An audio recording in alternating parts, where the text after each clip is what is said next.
We actually went and, what do we say, drank some of our own champagne. I think that's better than eating our own dog food. For our second Insights video, we asked the User Testing Contributor Network for their first impressions of the Center for Human Insight.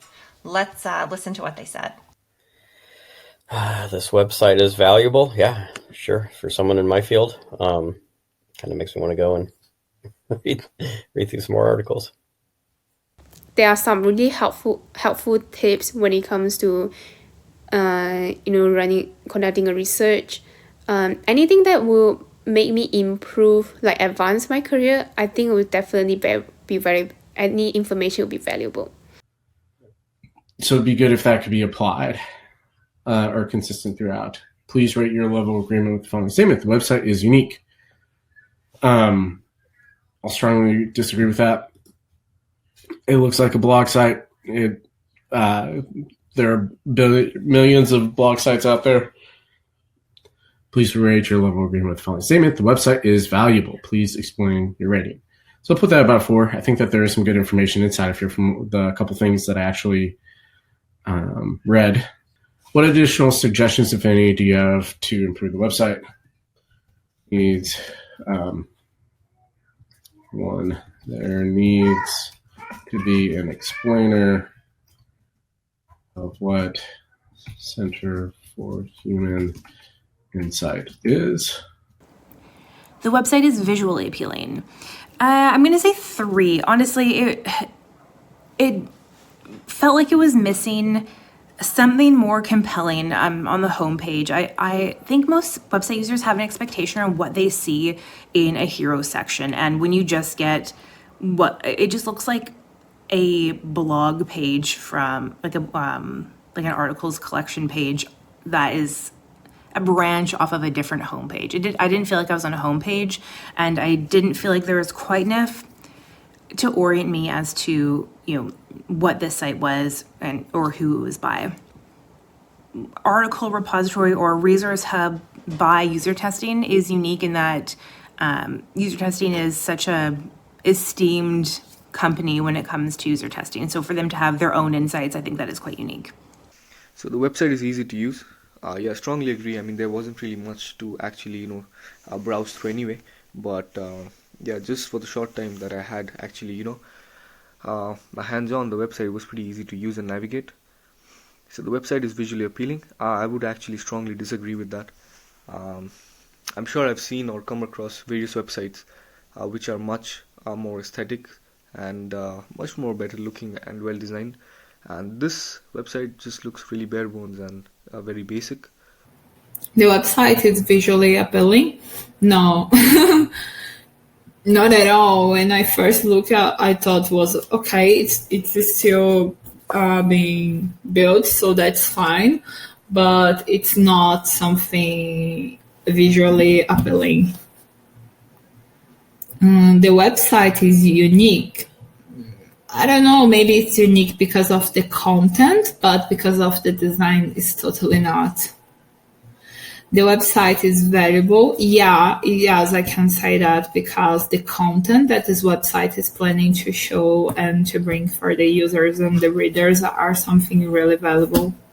I can't filter also. I'm not happy that issues, tips, and best practices are together at the moment. Doesn't really resonate or align. So it's valuable, yes, but as I said, I could probably Google and I don't know what I would get differently from somewhere like Medium to this. Okay, so lots of good feedback. What I appreciate about that clip is that we are hearing things that people really like, and then we are hearing things in places that we can improve. So interesting feedback.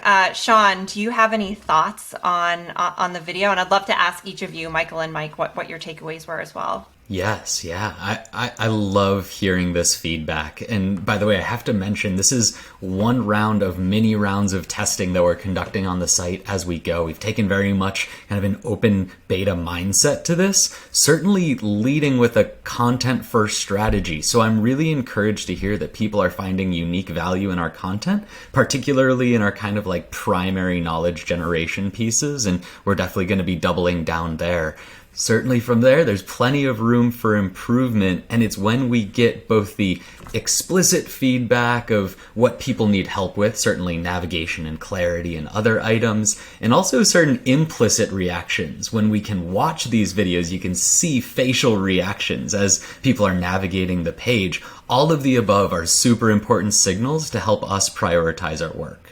Michael or Mike, any thoughts? Mike, I'll let you go first. So, it's I agree with what Sean just said, and I like the candor that you can get in terms of people's feedback.